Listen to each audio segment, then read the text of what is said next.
This episode is proudly supported by Powerhouse Parramatta.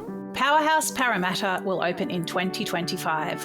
The new museum will be the largest in New South Wales and is determined to offer the very best in hospitality. Perhaps your business can be part of defining a food and beverage offering which is expected to cater to 2 million visitors a year. This incredible opportunity for operators includes retail food and beverage, in-house residential catering, events and other hospitality ventures, encapsulating the diversity of cuisines and cultures that make Western Sydney so exciting. Interested to learn more? Powerhouse invites food and beverage operators to a briefing on Tuesday, 8th of August. For more information and to register for this exclusive briefing, go to powerhouse.com.au. I'd like to acknowledge Australia's First Nation people as the traditional custodians of the land, and for this episode in particular, the Kulin Nation. I pay my respects to their elders, past, present, and emerging.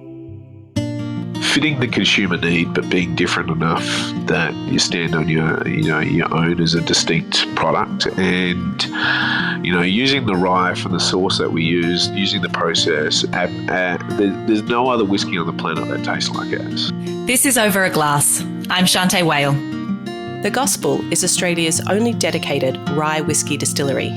It was the dream of founders Andrew Fitzgerald and Ben Bowles to bring the distinct Australian approach to a traditional American whiskey. Self-confessed fanatic, Andrew joins me today. Hi Andrew, thanks for joining me. G'day, thanks for having me on.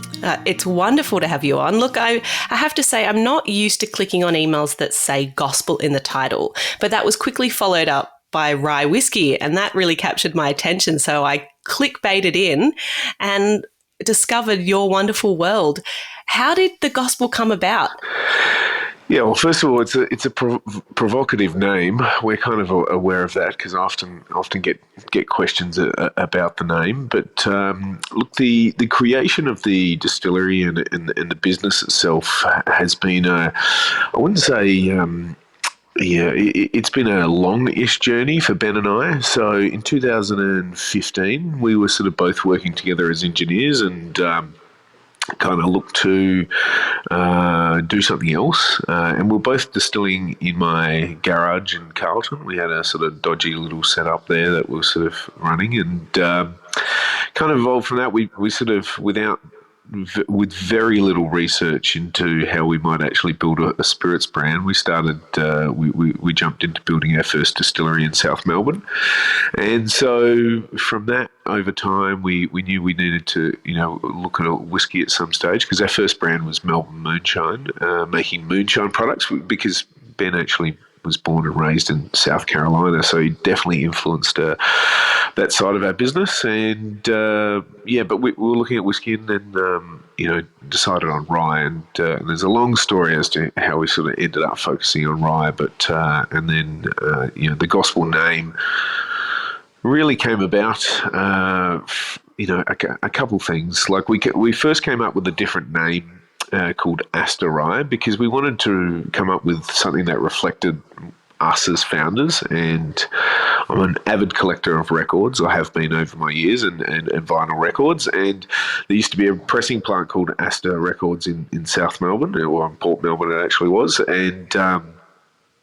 that was defunct, and we really liked sort of keying into that, but unfortunately we couldn't get trademark for it. So we're back to square one, and I just happened to be buying a lot of gospel records at that time. I was on tour with a US hip hop group called Black Alicious, and we're out collecting a lot of records, and gospel was at the forefront, and that's where the name first came from. Is Gospel Records, and that's how we got to where we are now. Well, it certainly is evoking of a passion project. When you think about gospel, I immediately think about incredibly passionate, soulful, joyous music, but that has a lot of depth to it, and that's good things to invoke when you're talking whiskey.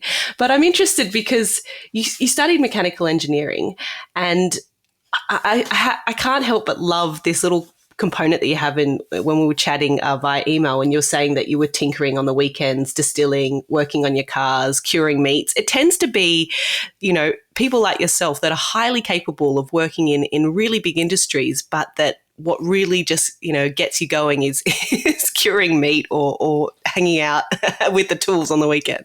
Yeah, it was kind of. The conversation that started me off distilling was really Ben and I were working together, and I was, I was talking about some of the things I was doing, and making my own small goods and things like that, and pickling and really into that sort of thing. And I shared with him, I said, I'd really like to distill my own whiskey. And it's at that stage that Ben broke out his phone, it would have been an iPhone 1 at that point, but, showing me photos of his distilling rig back in South Carolina where he grew up. And that really, was like, oh, we have to do this, let's, so we built our first still out of bits and pieces I brought from Footscray, Chinatown market. So, we made it work, and I don't know, I think that's been a driving force, behind everything that we've focused on within the brand is to, and the business is to be sort of true to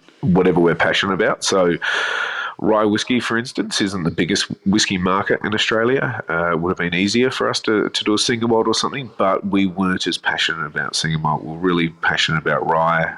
It made sense to us, so we went down that path. And likewise, the branding, the bottle, and everything like that. It's a real reflection of who we are as people and what we're passionate about. Well, I'm glad you have, because rye whiskey, there's a lot of passionate people out there. I, for myself, love a good rye whiskey. Tell me about, was there a first moment that do you remember trying a rye whiskey that really had an impression on you?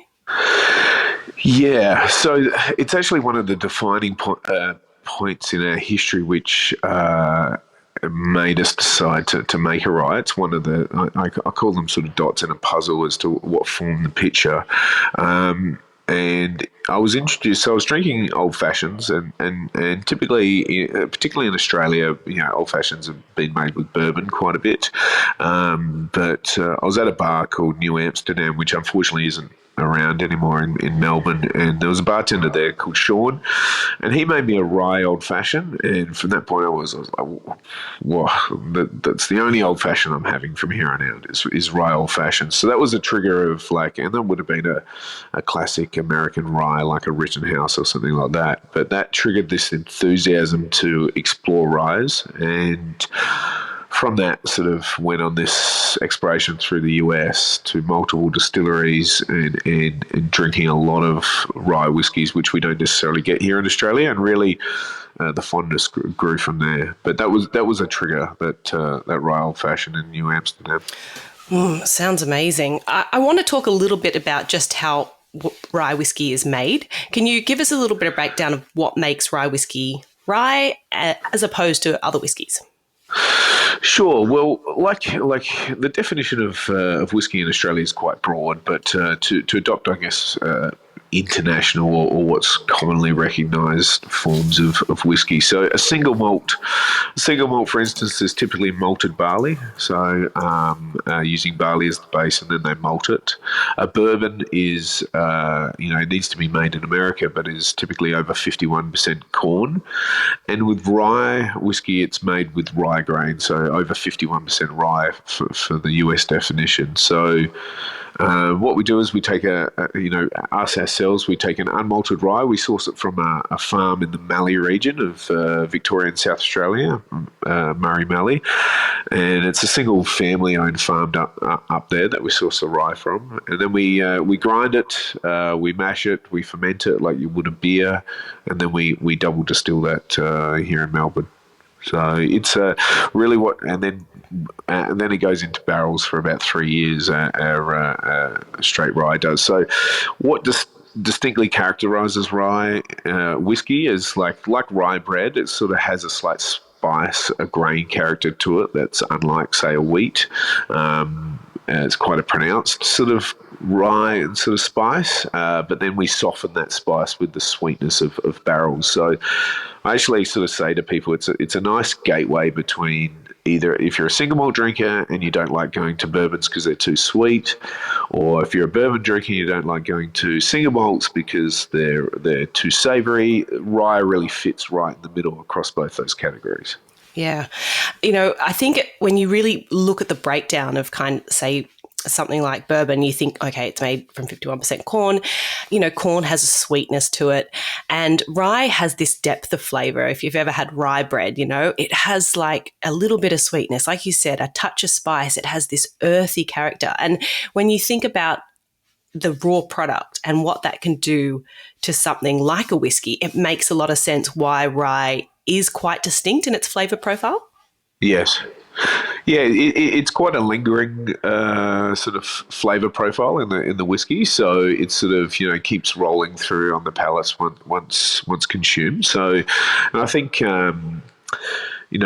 where rye really stands up, and the history behind rye whiskey is really it was the first American whiskey that sort of happened. I mean, when the Irish and Scottish settlers sort of first came across it, the history of whiskey is it's followed the Irish and the Scottish all around the world, by the way. But when they first settled in America and they tried planting their barley fields up and around the Pennsylvania region, the barley just didn't grow because of the snap freezes that they had in wintertime. So they started growing rye and started making rye from it. So in all the early cocktail books and things where cocktails will refer to, say, American whiskey, often they're actually talking about rye. So rye was actually the foundation of a lot of great classic whiskey cocktails, such as Manhattans and Old Fashions and things like that. So, and I think rye really stands up in those cocktails because it has such a pronounced character and a lingering flavour that comes from that grain. And it makes sense why we can grow it too in Australia because of our, we have harsh conditions, but rye is a hearty kind of grain. I want to get to how you make your rye whiskey, but I first just want to hear a little bit about the story of your first ever whiskey that you made and filtering the mash by hand. I mean, what possessed you to do such a thing? Yeah, so I mean, it's one of those things that we've never been backed by any major corporation, right? So you kind of make things work, and Ben and I, being quite sort of handy, just try and figure things out. So our first whiskey, we just weren't set up to make whiskey properly, especially a whiskey which has. So single malt is quite easy to lauter, like separate the grain from the wash. But a grain whiskey, such as either a corn-based whiskey or a rye, is very hard, and rye in particular. So we had to build this, what we lovingly refer to as the chicken coop. We built this sort of wooden frame with a stainless steel mesh in it, and we had to sort of hand filter our wash to separate out that grain, because if the grain goes into the still, it tends to scorch, and when it scorches, it gives this burnt character to the spirit, and we wanted to avoid that. So that's why we were sort of hand filtering that sort of back then. It was kind of it was out of necessity. I mean, our very first distillery was a Frankenstein of distilleries. It was sort of we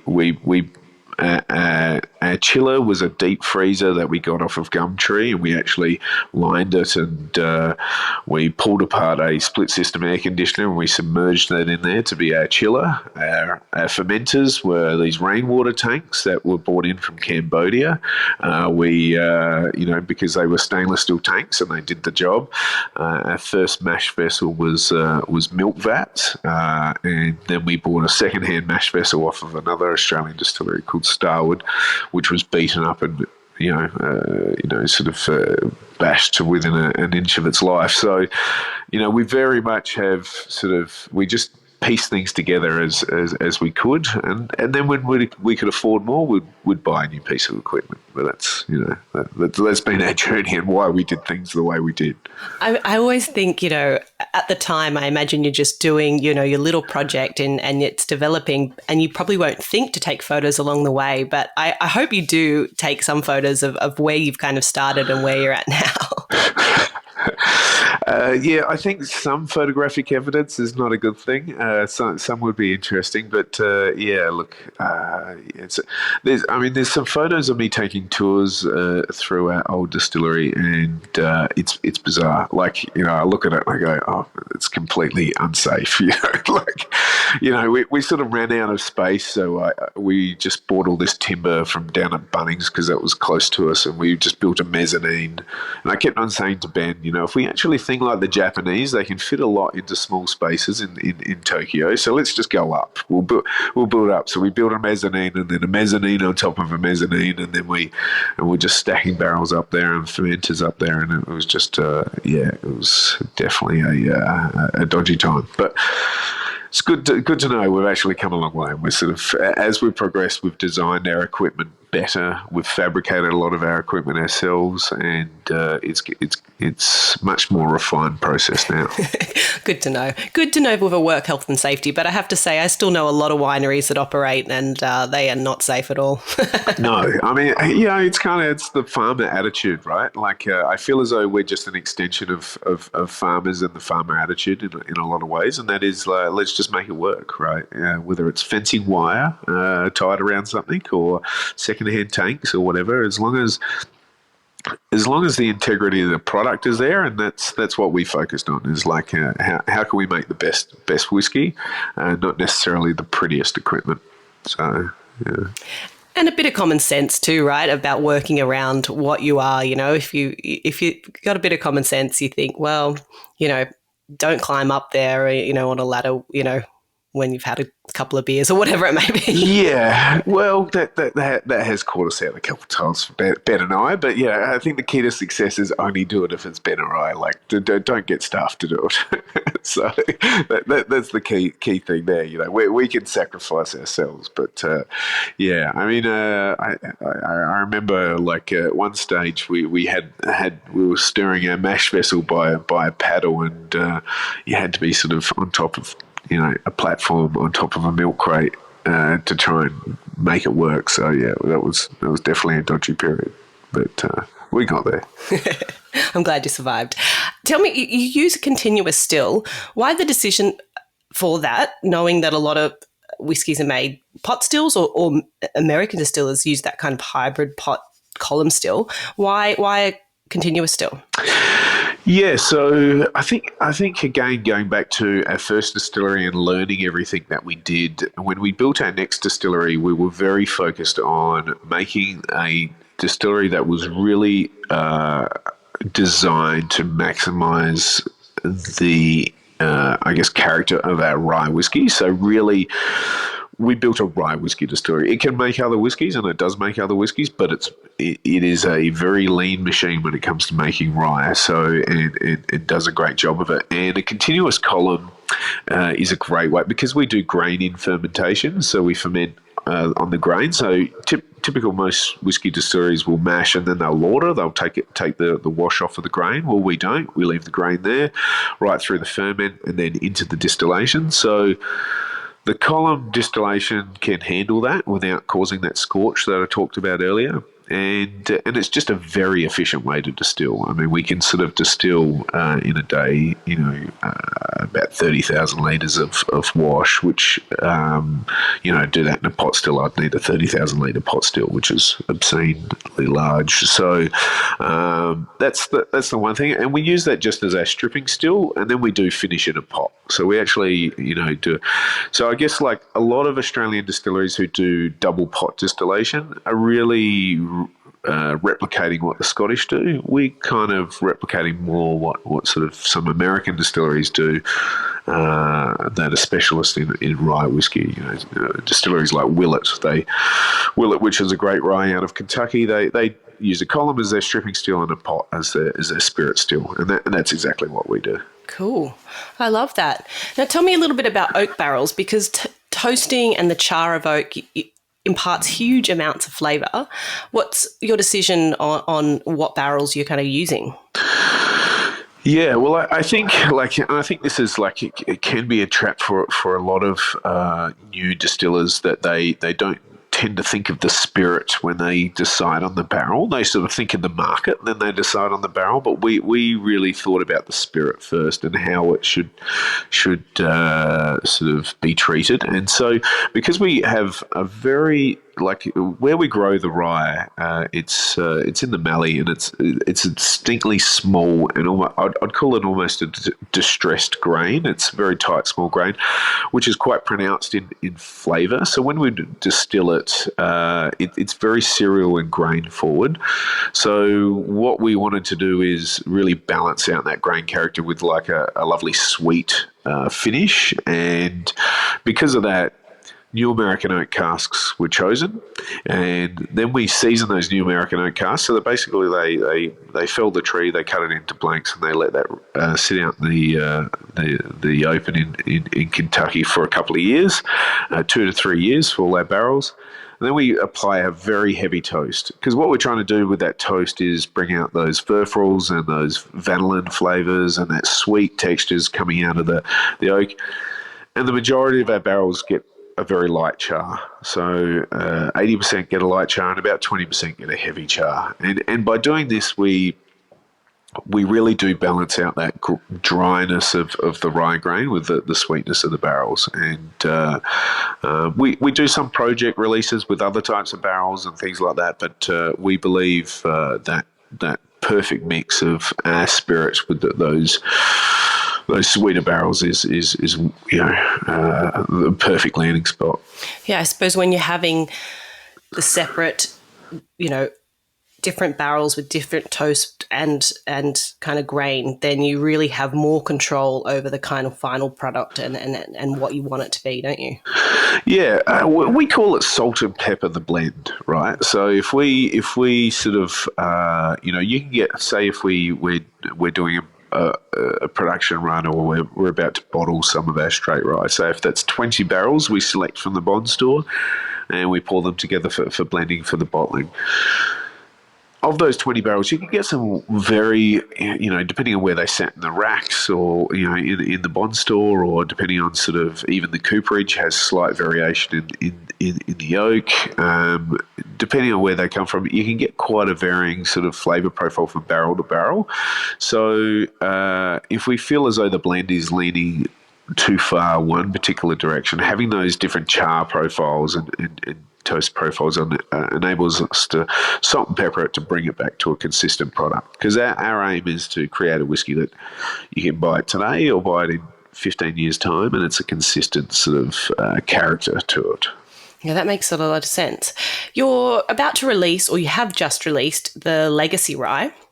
Tell me a little bit about what goes into the Legacy Rye and how that special release came about. Yeah, so the Legacy Rye so we try and release a couple of project releases a year, but the Legacy Rye is probably one of the most exciting releases we've sort of put out, to date. It's what's particularly exciting about it is it's more leaning towards, so although rye whiskey is traditionally sort of an American style whiskey, the way we've been producing it and our style of rye whiskey is actually distinctly not American in my opinion. It tastes quite different, but the Legacy is almost a tip of the cap of of that traditional Maryland or Kentucky style rye, because it has corn in it. So it has a 35% corn addition, 59% rye, and the balance is malted barley. So it's put out at 56% ABV, so it carries that sweetness from the corn and this sort of mellow creaminess coming from the malt barley, and I've just finished doing a day of trade tasting yesterday to a lot of trade training in Melbourne, and the response has been fantastic, because it is something that if somebody loves rye whiskey or loves American style whiskey, they're just going to go, oh, these guys have nailed it, because that's what we've done, is really sort of honoured that sort of tradition. And I'm also very excited because it's a grain bill I selected. So, and in the distillery, there's three of us that talk about production. There's myself, there's Ben and Ian, who's our master distiller. And, if one of us get to choose a grain bill on a project release, it's a nice thing. And that one was mine. So I'm particularly keen on it. So. Particularly proud moment. I love that. You do have Australia's only master level distiller, Ian Thorne, on the project as well. The way that he came about and got involved is a fascinating story, but he obviously has a huge amount of, knowledge base behind him. What's it like working with him?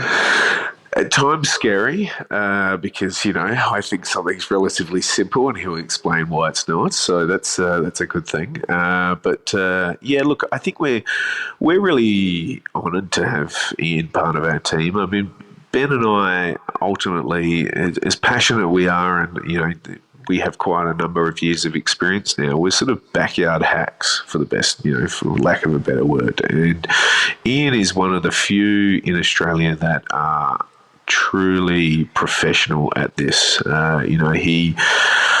He's a lecturer at the Institute of Brewers and Distillers. So I see him lecturing people on Zoom sometimes at sort of 3 a.m. in the morning. He'll come into the office early just to host a lecture, and there'll be people on there from places like Maker's Mark and some Scottish distilleries and things like that. And here he is sitting in a tin shed in Brunswick, which is quite amusing. But so he's at that level. And he does go to the detail of really refining process. So, I was talking about those barrels, his system of barrel selection and those sorts of things really is a lot more detailed and science-backed than what I think we would do. So it's a continual learning process for me, and Ian's a great sort of reference point for that learning. It also says in his bio that he's learnt quite a bit from you guys as well, and that you were working with, a few different production methods that he wasn't familiar with all of his, global globe-trotting and knowledge base. So it sounds like it's a pretty happy kind of three-way relationship, if I can use that terminology. Yeah, I think so. Like, I don't know how much he's learnt from us. I mean, he's probably learnt some ways to jerry rig things. But I think Ian he was mostly used to the Scottish way, which is double pot distilling, and he's really learnt this sort of grain in fermentation from us, and the continuous column still process from us. But what he's learnt from us is probably 5%, and what we've learnt from him is far exceeds that. So, but it's been good. We're liking it, and one of these things that, in regards to a business of our size, is what's important is everyone can rely on each other and everyone gets along. And I think we have that with our team. We have a great resource. So we also have Ellie, who works in our blending and R&D. She's really good. We have Ellen, who works in production. So having two females working in our production team is really, really beneficial. And then we have a small marketing team. So we all get along, and it's a good team. That's always wonderful to hear, because that can be what makes or breaks a brand, is the people in it and how they operate together. When you look at your website, when you read about the product, it is very clear that you all are very passionate and that you are fanatics and you are total nerds when it comes to rye. When you perhaps are somebody that's a single malt drinker or perhaps really likes bourbon, like you said, how do you get them on board with rye, without kind of scaring them off? Well, I think first of all, I start off and explain that, think about it where most people go when they drink coffee, on the coffee journey, right? So, if you think about the first cup of coffee, it was probably laden with milk and about 5 sugars, right? And you sort of started dialing down to what profile you liked, and you became bolder and you started to understand coffee and things like that. So I encourage people to think about whiskey in the same way, as to really explore different types of whiskies and start to dial down what they're tasting and why they're tasting it, whether it's the grain or the barrel. In regards to people that really like single malt and have had a bad experience in, say, bourbon, I say to them, look, rye is the perfect gateway towards that. And likewise with bourbon drinkers, it's an easier sell for me to talk to bourbon drinkers, because they sort of feel more aligned with the American style, which is rye. But look, I have this tale. I just came back from the Toulouse Whiskey Festival in France. We had a stand there, and the French are traditionally a single malt or blended malt market, not a big rye market, and the response was phenomenal. We sold out of all our whiskey. We did exceptionally well because people just needed to be introduced to it, to try it, and then they were sold. So it's I think that's a great example of, if people are cautious of trying extra whiskies, or trying rye, look, just give it a try, and go to a bar. You don't have to commit to a bottle. Go to a bar, ask for a decent rye. Obviously, ask for the gospel, and then and try and understand what you're tasting, that rye character and that beautiful sweetness coming from the barrels, and sort of be excited about exploring whiskey. I suppose at the end of the day, it's all in the taste. And I mean, you are now exported to 17 countries, and you're one of the biggest selling and fastest selling whiskies in Australia. And that's happened after 3 years. So I suppose, that's all you really need to know, isn't it? Yes. Yeah, possibly. Yeah, possibly. I mean, it sounds a little braggadocious, but we're going really well, and I think that's partly because in regards to product, I always think about fitting the consumer need, but being different enough that you stand on your own as a distinct product, and using the rye from the source that we use, using the process. There's no other whiskey on the planet that tastes like ours. That's one thing. But fulfilling the consumer need of tasting like something they want, and making some of the classic whiskey cocktails is a key criteria. So. And I think we also do that. So those two things sort of support our sort of growth, and also having an interesting brand, and sort of trying to make our brand not just about whiskey, right? We do a lot of other initiatives that support the community, and we celebrate fanatics of all types, not just fanatical people about rye, fanatics of all types. So these things, I think, add depth to our brand and add depth to our story. So I think they also help with our growth. Talking about the community, you said that your proudest moment in the company so far was during the peak of COVID. Can you tell me a little bit about that? Yeah, look, one of the proudest moments, I think, when I think back to that time, to be honest, we only launched the gospel at the end of 2019, and actually our straight rye only hit the market at the end of February 2020. So the timing couldn't have been worse. We weren't. And how brands are typically built is you go on premise first, and you get bartenders on board, and then you worry about bottle shops second. So we were in very few bottle shops, and so we had very little ranging, and of course bars shut down. So at that time, when it felt like the sky was falling,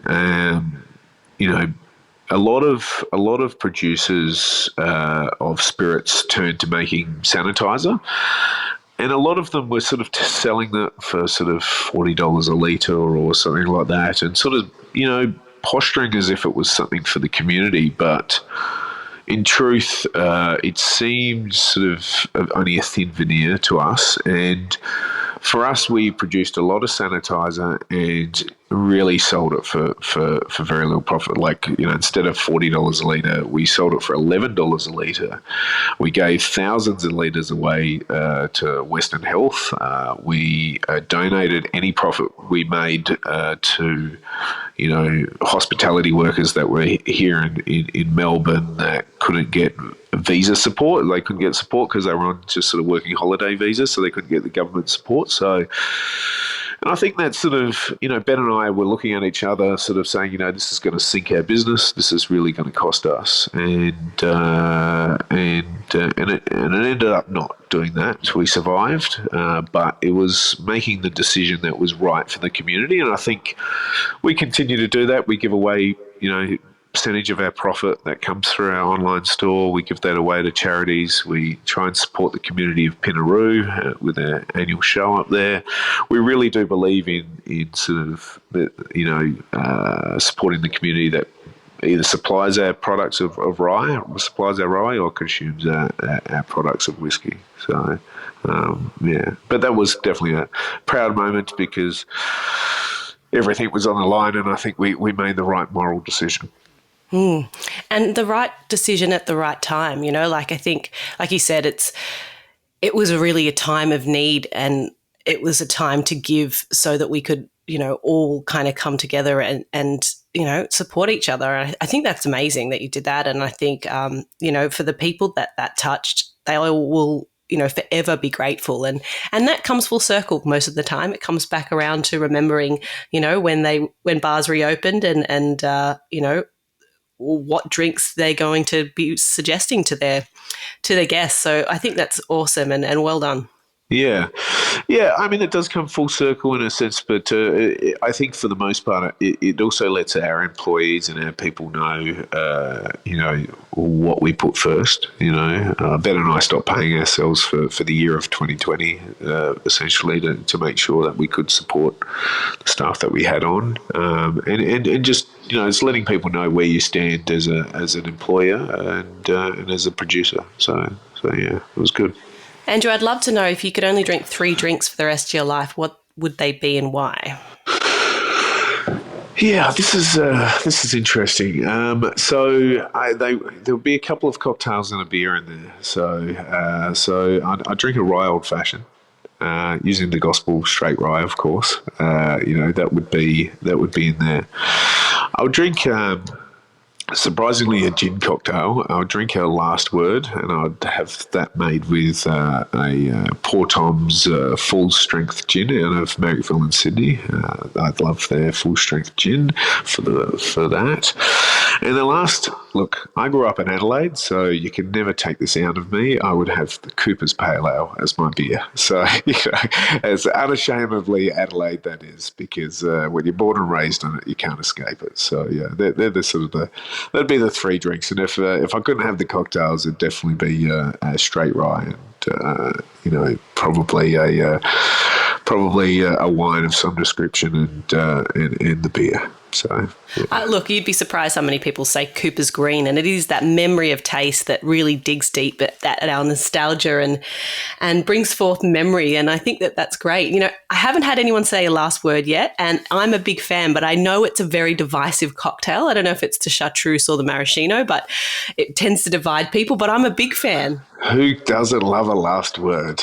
I'm a big fan of a Last Word. It needs to be a juniper heavy gin in it, but other than that, yeah. Look, I definitely ordered a few Last Words in my day. So yeah, it's a great sort of, because I drink a lot of whiskey cocktails, so that is the great divide, the great sort of break in that pattern is to have a Last Word. So yeah, and Cooper's Pale Ale, I drank it at the Austral on Rundle Street in Adelaide, which was one of the first pubs to have it on tap. So it's definitely a fond memory type beer for me. That's awesome.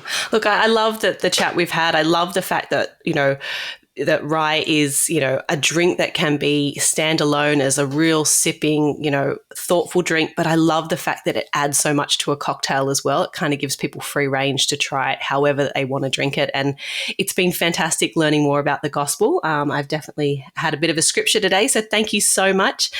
Cheers to you. Cheers. Thank you. Appreciate it. This is Over a Glass. I'm Shanteh Wale. Stay tuned for more stories from the world of wine and drinks. Listen in every Thursday on your podcast app. Follow us on Instagram at overaglasspod and contact us at overaglass@deepintheweeds.com.au.